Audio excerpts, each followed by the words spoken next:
Hey, good timing. Hey, good timing. Hey guys, so today we're going to be reading the local envenoming by the Western Hognose snake, a case report and review of medically significant heterodon bites. I have my daughter Alice. You want to come say? Oh, there you are. I can see it in camera. Hi. I have Alice and my wife Victoria is over there. She's going to be hopping in. Hey, don't get my way. Don't get my way, shower girl. So I want to say thank you guys for coming. Appreciate you joining for this. I hope this is a successful live stream and that you guys are interested in doing this again. I had a lot of fun researching this, and I'm looking forward to maybe doing another one if you guys are interested. I did do a little bit of reading on this paper myself, just so I could take some notes and kind of prepare myself, especially with some of the big words that come with these papers. And so I wanted to make sure that I was prepared for that. And also, I would like to get some feedback on if you guys do want to do this again, what kind of papers you'd be interested in, what kind of topics we can look at in the future. Because, of course, there's research papers on everything. So if we're interested in learning more about the breeding process, or if we're interested in learning about their environment or whatever else, there's plenty to look at.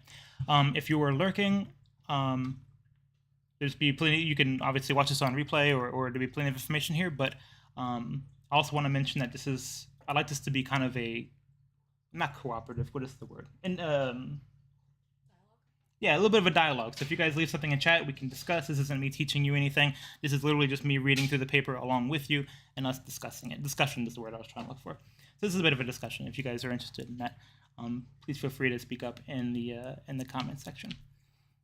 But with all that business out of the way, let's go ahead and get started.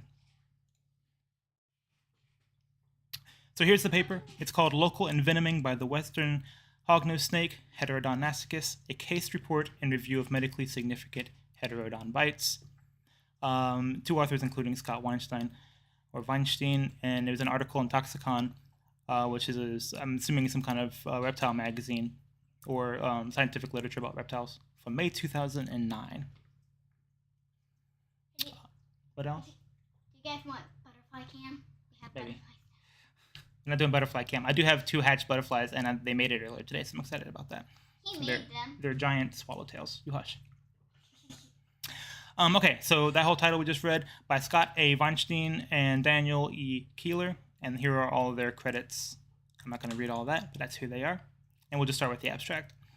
A case of clinically significant local envenoming resulting from a bite inflicted by a Western hognose snake, Heterodon nasicus, is described. The patient was bitten while offering a juvenile mouse to a captive snake. The snake maintained a grip on the patient's arm, the left anticubal fossa, and I inserted this little image here. This is where that portion of the arm is. So the person got bit right here, right in the kind of inside of their arm. For several minutes. He was bitten for several minutes. The bite resulted in marked edema, ecchymosis, lymphadenopathy, cutaneous signs suggestive of mild cellulitis, and blister formation. And then I have here some notes on what all those things mean. So edema is swelling. The ecchymosis is discoloration caused by bleeding underneath the skin. The lymphadenopathy is swelling of lymph nodes, which are the bean-shaped organs that filter substances in your bodies. And cellulitis is skin infection. So these are kind of the more layman's terms of what all of those things mean. And I think if you've ever been bitten by a snake, you can see why all of these are things that we experience. I got bitten by a snake. There were no systemic effects, so no nervous system or anything like that. Recovery was complete after approximately 5 months. Several documented heterodon bites with significant clinical effects are reviewed. This common xenodontine colubrid, just the type of colubrid that it is, must be considered capable of inflicting medically significant bites, which is interesting because you often hear that is not the case, but you'll see later on in this paper why they say that. And the spoiler alert, yeah, edema is pretty generalized. Thank you, Jeff, for hopping in. I'm probably saying that incorrectly, but I'm going to mispronounce everything in this paper, so please show me some grace with that. So don't be turned off by this, because you will see later in the paper that the author suggests that they should not be considered medically significant. But you do see that in certain people, and this is what this paper is about, in certain people, it is possible to have a significant reaction. I can't find a way to join. To join the stream. I'm sorry. I think I may have misspoke. I was asking if you want to hop into the chat. Hello, Eric H. That's my dad. Are you in? What are you doing? Are you watching on there? Oh, okay. I was wondering. If you see anything in chat, let me know, please. And then hi from Show Me Kitties. Thank you for dropping in. I really appreciate that. We appreciate you guys from the Discord hopping in. It is currently unclear whether the pathological changes associated with these bites are due to specific duvenoid secretion components, type 1 hypersensitivity, or a combination of these. Please stop, Alice. The influence of the feeding response on the severity of clinical effects is considered as the discrepancy between experimentally verified pharmacological activities of the duvenoid secretions from heterodon and medically sequelae. So these are this is the medical literature on the topic of documented bites. Although hognose snakes may uncommonly produce medically significant bites, they should not be considered dangerous or venomous. Captive specimens should be handled carefully, particularly when offered food. So you see here that there's a couple of reasons. First is that the type 1 hypersensitivity, which we'll read about later, is part of the reason that some people experience worse effects than others. And the other one was the influence of the feeding response. So if you just get tagged, seems like you're much less likely to actually have a reaction. Whereas if it's a feeding response, then you're going to get more of the venom, or the venom is more concentrated or something along those lines. So that's what the paper goes over. The introduction: most extant species belonging to the superfamily Canophibia, which is the Colubridae, including all of the medically important venomous snakes such as elapids, viperids, and atractaspids. Clinically important cases of envenoming by snakes are most often caused by snakes from elapid and viperid snakes. And then there's some literature here to back that up. And then I have some notes about what these are. I'm pretty sure we're all familiar with these terms, but I'll mention the elapids include the death adders, the mambas, and the corals, which are the ones that we know as being particularly scary. And the viperid, those are, of course, the vipers, of which the most popular subfamily is the Cortillinae, which are the pit vipers containing moccasins, lanceheads, and rattlesnakes. So we're saying here that the clinically important cases are most often caused by those species, or those families, rather. The medical importance of the largest discrete and polyphyletic group of canophidians, referred to as the family Colubridae, for convenience, it's verified only for a handful of the approximately 2,000 to 2,500 taxa in this diversified and taxonomically artificial assemblage. An undetermined percentage of colubrid snakes secrete toxins from a low pressure due to little or no direct muscle attachment on the gland secretory system, the Duvenois gland, that may or may not be associated with posterior enlarged maxillary teeth that may be grooved. So are there other snakes that actually inject? Actually, I think he goes on to say this. There are other snakes that, of course, inject the venom via muscles that actually push the venom out through holes in their teeth. In some cases, whereas these snakes, they just secrete it with the Duvenois gland, and it comes down. It says a posterior enlarged maxillary tooth that may be grooved, so there's just a groove in the back of the tooth, so that's why it comes down. So it's a much more passive form of envenoming.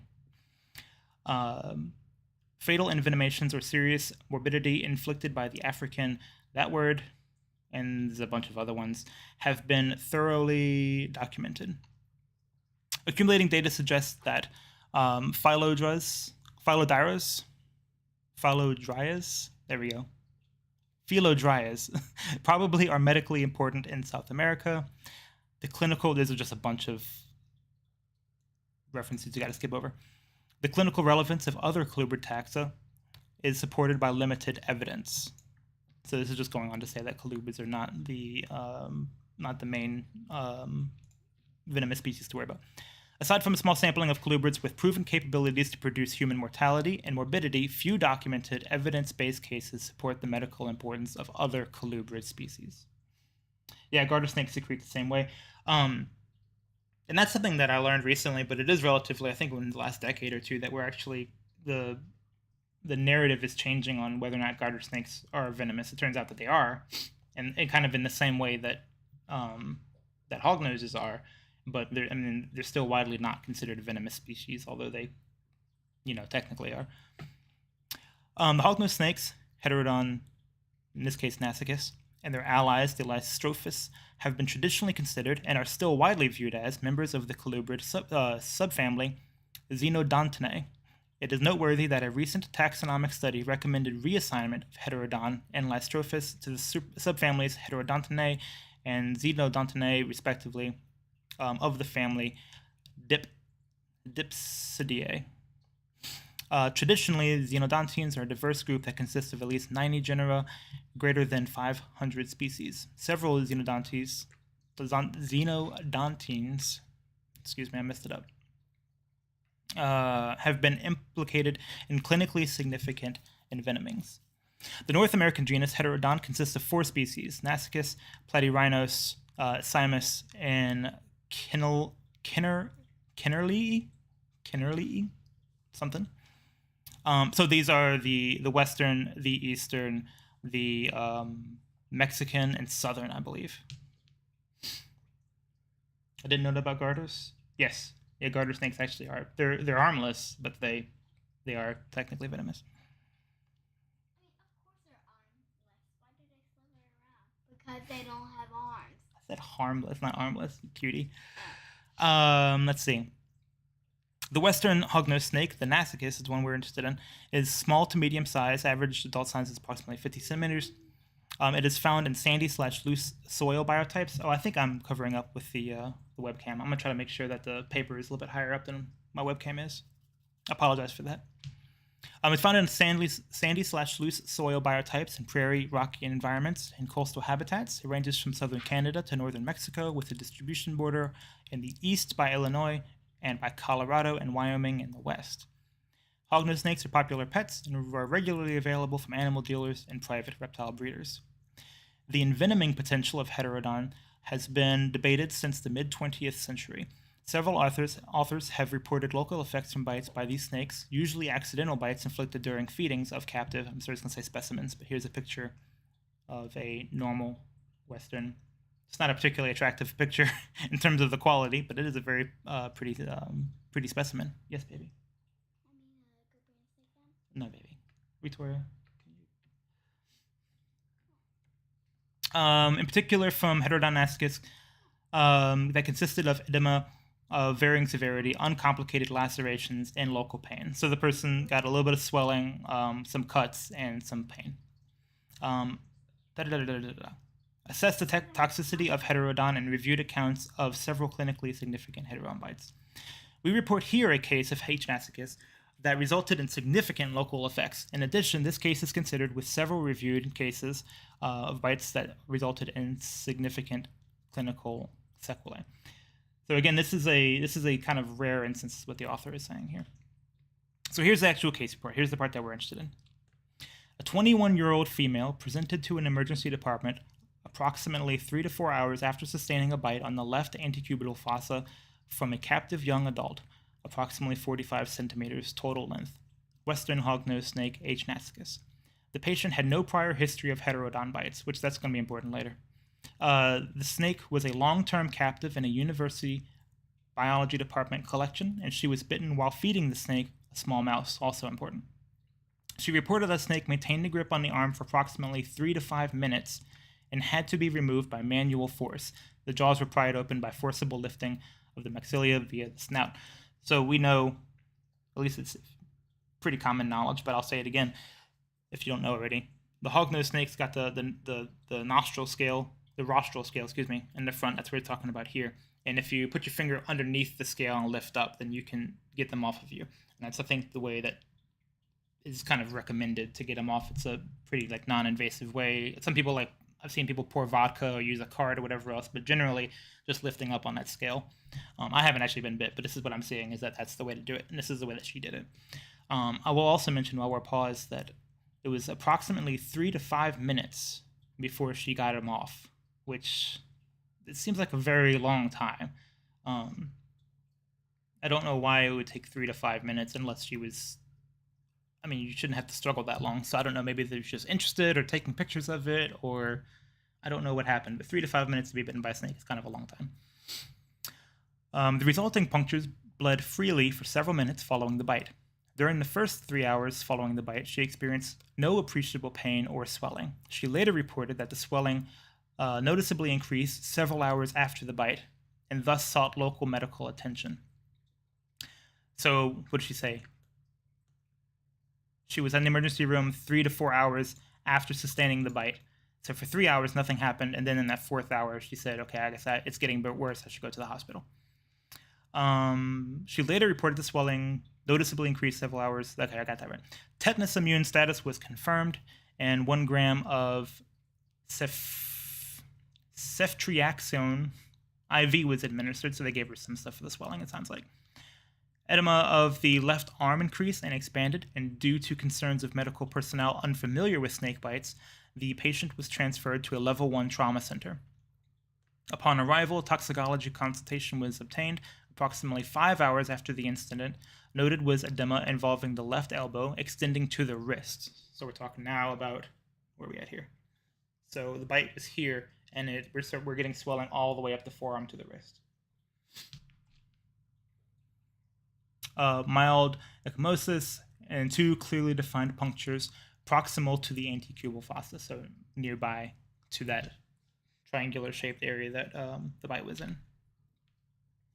Patient's lab results, including complete blood profile, comprehensive metabolic profile, and basic coagulation tests, were all within normal limits on presentation. So she was experiencing pain and swelling, but it looks like her systems were still fine. No bad coagulation or anything like that.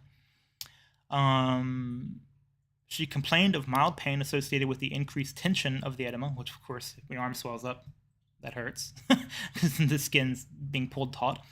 Following admission, she remained stable, and all laboratory tests remained unremarkable. On examination 24 hours after the bite, the patient's left arm exhibited marked edema and lymphadenopathy, that's the swelling of the lymph nodes, and that's figure 2 upper panel. We'll go ahead and jump down there too. So let me highlight this real quick, and then we'll jump down and we'll look. This is what happens. This is 24 hours after the bite. We're getting this reaction. So here's where the bite was. You can see the forearm does appear to be a little bit swelling. And interestingly, you have this area right here where it looks like there's no redness or anything up the forearm, but you are getting it for some reason right here at the wrist. So she got bit here, whole thing swelled, and then right here we're seeing some redness. They produce an anticoagulant effect, yes. And that looks like that's probably, it did say that it bled. I don't think it used the word profusely, but she did mention that before she went to the hospital, there was some pretty severe bleeding. So that's at 24 hours. At 48 hours, blister formation on both distal and proximal to the bite, involving the left antecubital fossa and lateral ventral wrist were observed. So that's here, here, and on the other side too, I believe. Some hemotoxins cause coagulation, some anticoagulant. Yes, and it appears like in this case, this is one that actually increases blood flow, as opposed to the coagulative ones that will stop and give you a stroke. If I'm reading you correct, Jeff. That's figure 2 lower panel, so let's go ahead and look at that. So this is now 48 hours, we're seeing this effect. That's pretty gnarly. So again, we're getting swelling here, the bite. This is the area that they were talking about. We're starting to see some blisters and some of the, I forgot the word for it, but where the lymph nodes are swelling. And then we're getting a really gnarly blister right here on the wrist, which that part's really interesting to me, why the wrist. And I know I'm not a medical professional in any way, but it's interesting that the blister would form way over here. Surely it's something to do with the tendons and the way that the arm, like something that's going on here with the piping. The patient was discharged with a prescribed regimen of some medicine. Shortly after discharge, 30 hours after the bite, she followed up with her primary care physician, and aspirate was obtained from several blisters and sent out for culture sensitivity. So now they're testing the, what do you want to call it? This is the stuff that came out of the blisters is what they're saying. The aspirate remained culture negative. So again, still no effects. So far, all of her tests have come back negative for everything. Was this in 2019? This paper is from 2009. I think the incident was 2008. I think. But the paper is from 2009. The incident might have actually been from before. So we're still getting negative for the culture and everything else. Like all the lab reports are still saying that's okay. The aspirate remained culture negative. The patient received 2 local wound care medicines. It was prescribed, and desloratadine was substituted for the other drug, acetaminophen, hydrocodone, 5 milligrams. So they gave her pain meds for that. As needed was prescribed due to left arm pain encountered during positioning for sleep. So yeah, she was having a hard time sleeping on this, and so they gave her some codeine. Makes sense. She also noted stiffness in her left wrist and digits. So her fingers and her wrist is hard to move. The blisters drained. Quantities of serous discharge that required regular, multiple changes of wound dressings. Review at 72 hours post-bite showed reduced edema, ecchymosis, and an increased zone of erythema suggestive of cellulitis. So it took 3 days, essentially. It got worse, and then about 3 days later, it started to come back down. And this is figure 3 upper panel, so let's go ahead and look at that. Now, we are getting... Am I in the other way? Yes. Okay, cool, 2009. Yeah. So this is 72 hours, so the swelling is going down, but we are seeing a lot of this kind of like dead skin effect, and some of the blisters are still there as well.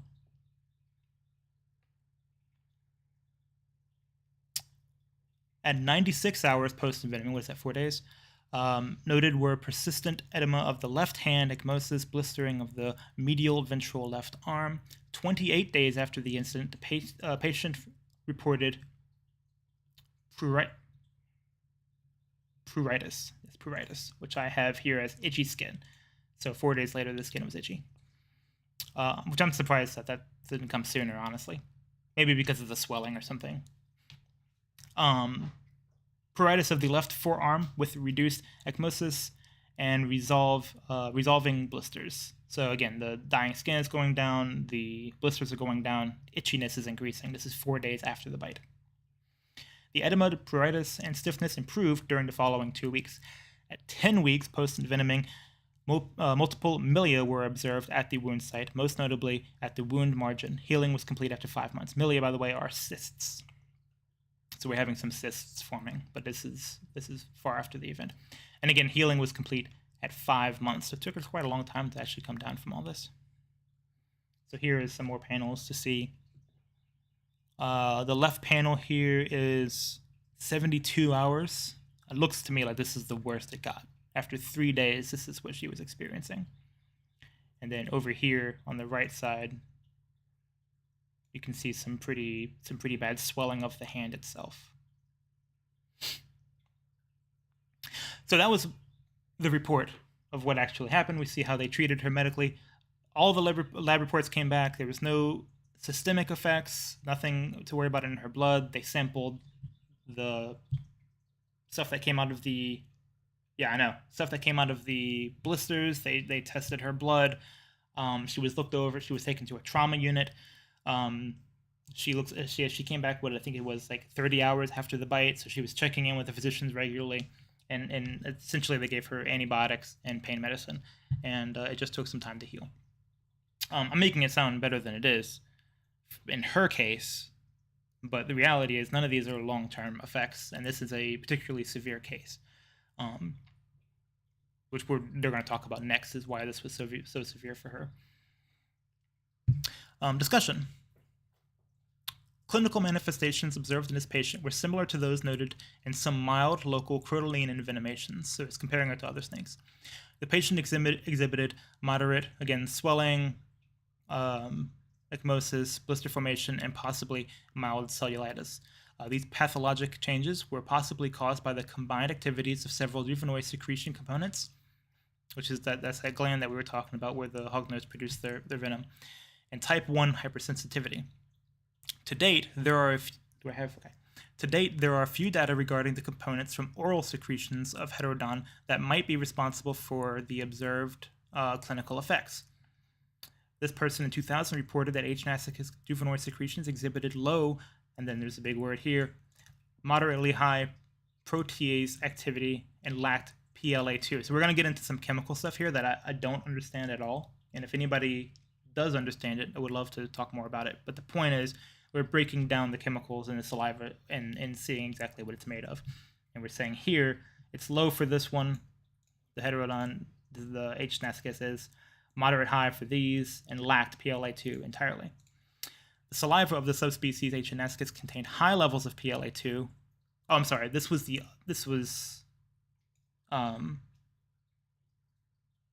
other. We are here.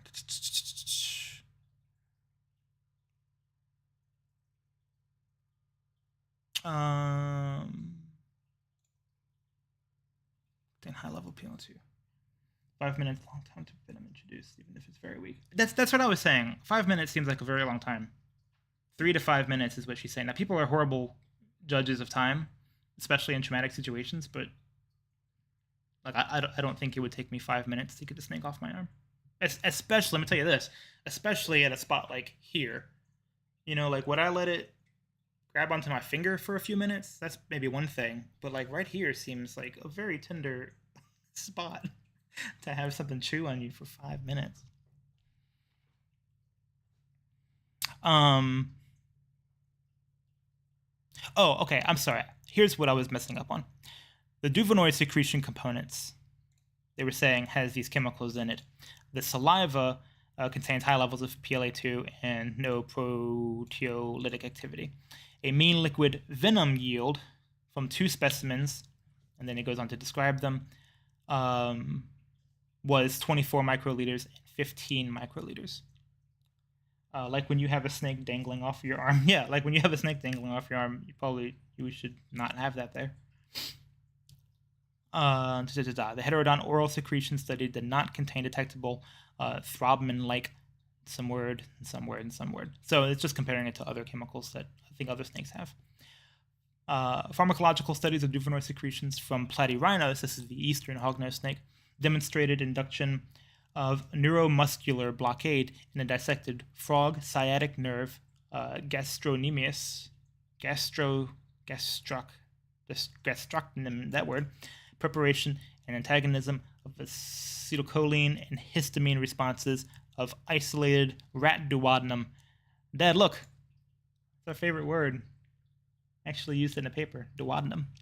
So this is the eastern hognose. We're talking about the eastern hognose, how it affects the sciatic nerves and stuff of rats and frogs. That's the only way to get envenomated thoroughly, is to let them chew. If you remove them promptly, nothing can happen. Right, exactly, Jeff. And I think that's what this paper is telling you about. It is showing kind of the worst that you can expect. It seems like this is kind of the worst they can get. And there's a few reasons why it's so bad. I think having it chew on her arm for 5 minutes is that. I mean, I think the same thing's true of a poodle. If I let a poodle just go ham on me for 5 minutes, it would probably be pretty gnarly. Not to say that poodles are particularly dangerous, but I say poodle, I'm talking about toy poodles. Big poodles are huge. The author suggested a possible mode of action resembling that of this big old word.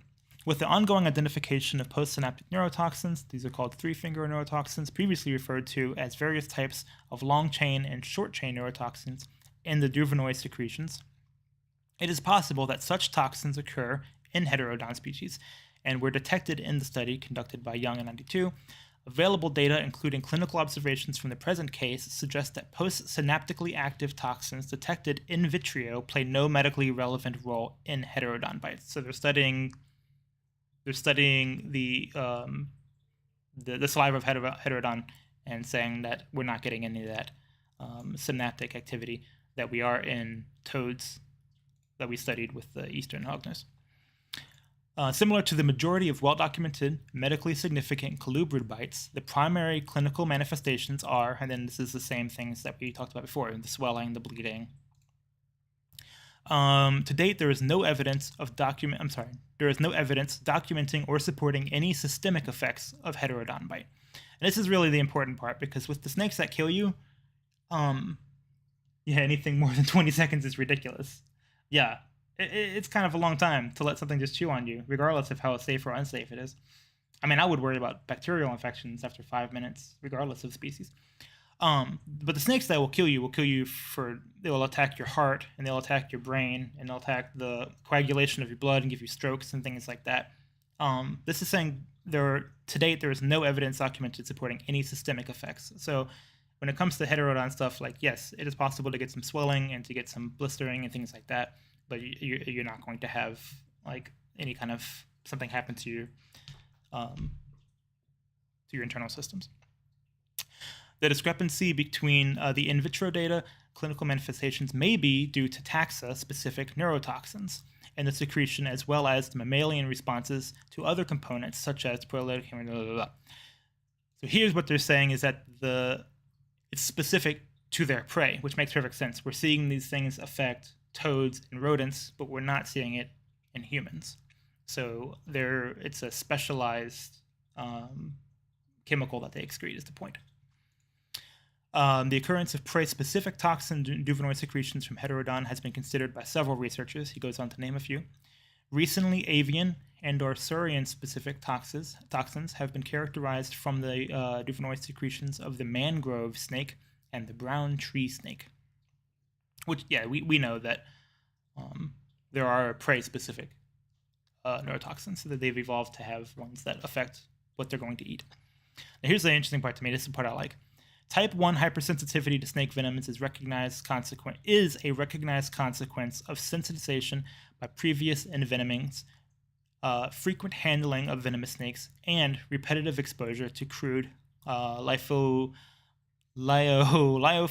venoms. So I did some research on this, and what it's saying here, and this is actually it's counterintuitive to me, but I mean, it does make sense.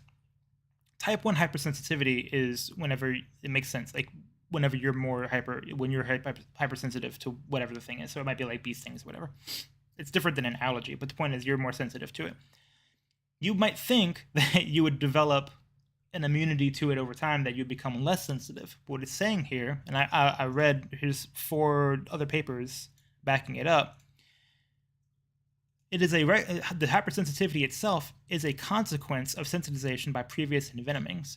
So your body will actually get more susceptible to these things over time, or it can. It doesn't necessarily mean that it will happen, but you can become more susceptible. So if you continue to get bitten by these, your body will react more greatly to it, which I would think would be kind of backwards. But that does kind of make sense though, because your body is like, say, hey, I've seen this stuff before, and then it reacts to it. So you actually become more sensitive to it over time. And it could be by previous envenomings, handling venomous snakes, and repetitive exposure to the different venoms. So if you deal with venoms a lot, you might become susceptible to it. Individual history of atopy is probably a contributing factor. The potential development of hypersensitivity to antigens shared among colubrid, or possibly among many ophidian species, oral secretions may play an important contributing role in medically significant bites from heterodon and other colubrids. So it's possible that if you continue to be bitten by them, you will have a worse effect. Or if you've been bitten in the past, or if you've dealt with venomous animals, you might be more susceptible to heterodon bites, or to the effects of heterodon bites. Assessment of serum IgE levels and clinical responsiveness to corticosteroid regimens during such episodes may clarify the etiology of these symptoms. Here's another very interesting part. This is the second section of this, which is, does the feeding response influence the severity of heterodon bites? The present case is congruous with previously documented reports suggesting that some bites from H. nasicus may result in medically significant sequelae. Again, this is the medical literature. Edema, ecdysis, from tooth punctures, and most reports are of medically significant heterodon bites summarizes previously reported cases of heterodon bites. So these are other reports, and you can see the papers here on the right that went over it. I'll just briefly say we have one from NASA. We have 4 from the four from the western hognose and 1 from the eastern hognose, which is right here. Then we have several different age. Not reported. One says middle-aged, one says 11, and one says 16. Different size in centimeters of the animals. One of them was unknown, not reported. And then here's reported symptoms and signs. I'm not going to go over this, but you can see here at the bottom it says that there's one for edema, tenderness, pain, nausea. So we're getting different effects here. And then time to resolution, 2 weeks, 4 months, 5 days, 2 days, 3 months. So quite a range of times here for these things to go away. One thing I'll mention is that the platyrhinos here, which I thought was interesting, has a little marker that says B. And so I went down here and read it. It says, in this case, the snake did not specifically bite the victim. Rather, several teeth were embedded in the skin while the specimen was feigning death with mouth agape. And so I had to look that up because I was like, did the snake play dead and then they made the snake bite the person? But if you actually go back and you read this paper, which I did, that doesn't seem to be the case. At least it wasn't reported to be the case. It just seems that they were holding the snake, and while the snake was writhing around, the teeth got stuck in the thing. Which, if you've seen them writhe around, it's pretty. They thrash. But when I read it, I was like, that seems like a weird way to get bit. It's while the snake was playing dead. I don't know. It seemed weird, but as suggested, the history of some cases, heterodon species bites, this is the species in question, Massicus, elicitation of a feeding response may result in a sustained grip and possibly in greater engagement of the posterior maxillary teeth, which is here's what they're saying is if you get bitten because the snake is interested in food, you're going to have a sustained grip, which I think 3 to 5 minutes counts as that, and possibly greater engagement of the posterior maxillary teeth. And again, the posterior maxillary teeth for the hognose snakes is the grooved one that connects to the Duvernay's gland, which is where the offending chemicals come from. So they're saying here that as opposed to being struck out of fear or aggression, which is hardly ever the case with hognose snakes, if it's going to bite because it thinks you're food, you're much more likely to get these effects. This probably increases likelihood of introduction of a larger volume of the secretion into the wound and may result in a clinically significant bite. Rapid, that is to say quick release bites with subsequent envenoming by rear-fanged snakes certainly occur. However, available, well-documented cases suggest that these are less common than those caused by a protracted bite. So it's possible to have some effects, but it seems like the feeding response is kind of the biggest deal here. And then here's some conclusion. In summary, we have described a bite inflicted by a Heterodon massicus that resulted in significant local morbidity. Hognose snakes are phlegmatic and mild captives, and as such, cases such as described here are rare. Therefore, these snakes should not be viewed as venomous or dangerous, nor subjected to regulation. Which this is the opinion of the author. It's opinion I have too, but this is the opinion of the author that this is a fringe case. It is advisable that the captive specimens be handled with care, especially when offered food, and any medically significant bites be promptly reviewed by a qualified health professional. Similarly, a provisional caution is warranted in regard to the South American hognose snakes, these are the Lystrophis species. Although there are anecdotal reports regarding mild local effects resulting from bites inflicted by that species, there are no data regarding the specific toxicity of oral secretions from these snakes. So it's just saying maybe watch out for these, but there's no data to suggest that would be any worse. Cardong, via personal communication, has dissected Duvernay's glands from that species. It is likely that all members of the genus have Duvernay's glands and produce secretion of unknown potency, which that's the name of my next album, Secretions of Unknown Potency. Many Lystrophis species are attractively tricolored. That's right, those are the tricolors, and are reasonably popular in private collections. They are really pretty. I don't have any tries. Jeff, do you deal with tries at all? I don't think that I've seen any tries in your Instagram or anything like that.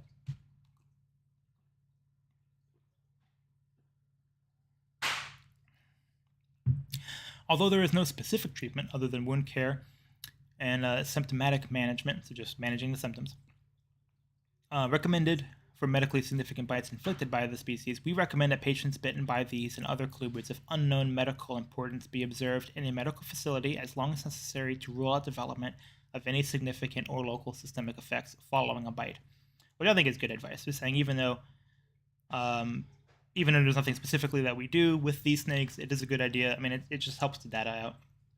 It helps us to know exactly how things are going, and get more case studies like this are important. So yeah, go to the doctor, tell them what happened. Comprehensive laboratory testing, including differential blood count, coagulation panel, creatine kinase, and comprehensive metabolic panels, should be performed along with meticulous wound care. The medical team should remain aware of the possibility of type 1 hypersensitivity in patients bitten by an ophidian species, including heterodon. Jeff, I do not. I had them for a bit years ago. That's really interesting. You got so many different morphs and so many different species. Interesting that you don't have any tries. I don't know that I think I have seen Easterns. I think you do have Easterns. I know Jermaine Guy has a couple of Easterns, but it is mostly Westerns. Show Me Kitties has 2 tries. They are an acquired taste. All they want to do is eat, it seems. They're really pretty. They are quite pretty.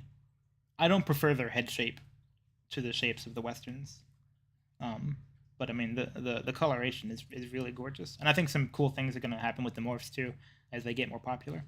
Easterns are crazy. I don't really want an Eastern personally, but the Easterns are so pretty. I think there's so much potential with the Easterns in the future.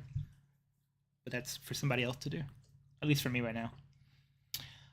Type 1 hypersensitivity patients bitten by an ophidian species, including heterodon. Assessment of this risk should be performed by procurement of a careful history regarding handling of snakes, cleaning cages of captive specimens, handling shed skins, and documentation of previous bites by venomous and non-venomous species. So, again, we're saying here that it's possible that if you continue to I think what really ultimately, if you see one of these out in the wild and you get bit and you take it off quickly, not let it hang on to you for 3 to 5 minutes, nothing's going to happen. You just treat the wound. You might have some itchiness. If you deal with these often and are getting bitten regularly and it's a feeding response, that's a different story. Even then, it's not going to be horrible. I do not have Easterns either. Have heterodon nascets only. Okay, yeah. See, I was trying to think if I had seen any on your Instagram read. In your Instagram feed. But yeah, I hadn't seen any of those or the tries.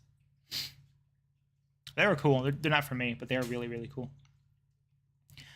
Referral should be considered as... This is almost done. Referral should be considered as required and close follow-up is essential. Use of antibiotics in most snake bites is not supported by available evidence. However, in the case of secondary infection, a broad-spectrum antibiotic with some stuff in it twice per day may be prescribed. Penicillin allergic patients may be treated with... And so here's some stuff about what to take if you are bitten. It's not germane to this conversation for us. So and so should be avoided in elderly patients. Consultation with a physician or knowledgeable health professional familiar with clinical toxicology is recommended if you can find one. Importantly, all medically significant bites inflicted by any colubrid snake should be carefully clinically documented with precise identification of the offending species, and preferably, in cases where the snake has been sacrificed, deposition of the specimen in a recognized institution accompanied by accurate provenance. So I think that they're really just dotting their T's and crossing their I's here and saying that if you get bit, go get checked out. We need all the data we can get. Go, X, Y, and Z. But the ultimate point of this paper was that it's not a big deal. There's some acknowledgments here. No conflict of interest. And here are all of the references. So, yeah, pretty gnarly bite. I mean, this is definitely a serious wound. I wouldn't want that. But this is also the only real instance of this that I've seen online. And I look at hognose snakes and talk to hognose snake owners all the time.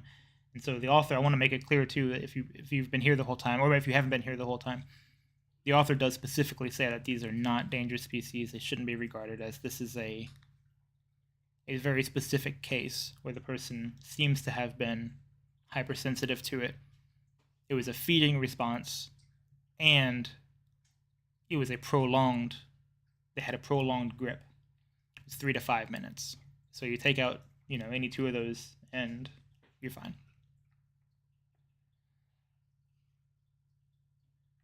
So that was this paper. That was a lot of fun. So I wanted to get the bite one out of the way first. think people would kind of be interested in, snake bites are always kind of interesting, I think, to talk about. But it's unnecessarily scary for hognose snakes. It's not really much of a concern. I do want to do some, maybe next time we'll look at a paper on breeding behavior or incubation or something about the morphs or anything like that. So if you guys are interested in any of those topics, let me know here on my channel, in the Discord. I'm in Jermaine Guy's Discord, Shovel Nose Hogs, and I'm in Jeff Galewood's Discord. I think it's just called JMG. Otherwise, it's JMG Reptiles. Or For the Love of Hog is the name of the server. So, yeah, let me know, and we can do another of these. Hope you guys enjoyed it. Victoria, did you find that fascinating? She found that very fascinating, which is important. So, thank you guys very much. If you want to see more of this, like I say, let me know, and we'll do another one of these. Really appreciate you guys stopping by. I'll catch you guys next time. Cheers.